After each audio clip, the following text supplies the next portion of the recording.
mi ò mọ why tí àwa obìnrin tá kì í fẹ́ gbọ́ pé wọ́n ní ọkọ wa fẹ́ fẹ́yàwó mi tá máa wá sá kolobákolobà kiri kó má lè fẹ́yàwó mi. Púpọ̀ obìnrin ló ti lọlé olóògùn tán ti hàn án léèmọ̀ látàrí pé kọ́kọ́ ẹ̀ má lè fẹ́yàwó mi. Obìnrin kan ló pè mí nsìn ló ní àǹtí Níkẹ́ pé wòlíì kan pé òun mọ̀ pé ìran èké lórí sóhun bó sọ pé ọkọ òun fẹ́ fẹ́yàwó mi pé tó má dẹ̀ ti fẹ́yàwó yẹn báyìí pé ọkọ òun ò ní rí tòun rò mọ́. Ó ní ló bá ní kóun mú 10,000 wá lòun bá mú 10,000 lọ. Lẹ́yìn 10,000 Olúwa sọ pé òun máa wẹ ìwẹ̀ kan fóun pé tóun bá ti wẹ ìwẹ̀ yẹn fóun pé kò sóbìnrin míì tó máa wu ọkàn mọ́ láyé àfòun nìkan. Ó ní ló bá ní òun bá bọ́ra sí òhò ló bá ní kóun jókòó sórí odó borí odó lòun ti máa wẹ ìwẹ̀ yẹn fóun. Olóhun jókòó sórí odó. Wòlíì wá bẹ̀rẹ̀ sí ní fọwọ́ tẹ̀ lára tọwọ́ bọ̀ lábẹ́. Wòlíì ṣáà sùn lọ́rọ̀ kan ṣá.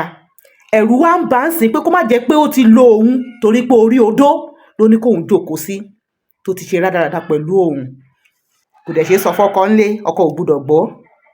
Ó wá lọ fẹjọ́ sùn àwọn wòlíì nílùú yẹn. Àwọn wòlíì yòókù wá pe ọkùnrin yẹn sáàrin.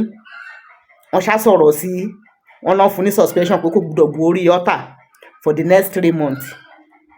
Ṣẹ̀rí ẹ̀yin obìnrin ẹlẹgbẹ́ mi mọ̀ why tí làákàyè yín number 1 yín ò kì í ṣiṣẹ́. Tọkùnrin bá fẹ́ fẹ́yàwó ṣé orí ẹ̀ ló fẹ́ fẹ́ lé?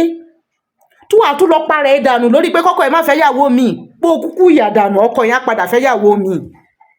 Yóò padà fẹ́. Ẹ yára yín lọ́pọlọ.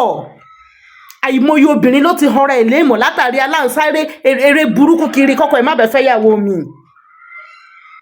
I don't know why. Mo sọ̀rọ̀ sí dáadáa o nígbà tó sì tún narrate gbogbo story ẹ̀ tán. Ẹ̀rù ń bà á sìn. Alore TV. Alore TV. Nílé nílé òkúre. Ẹ máa wò ó. Ètò tó kọ́ni lọ́gbọ́n.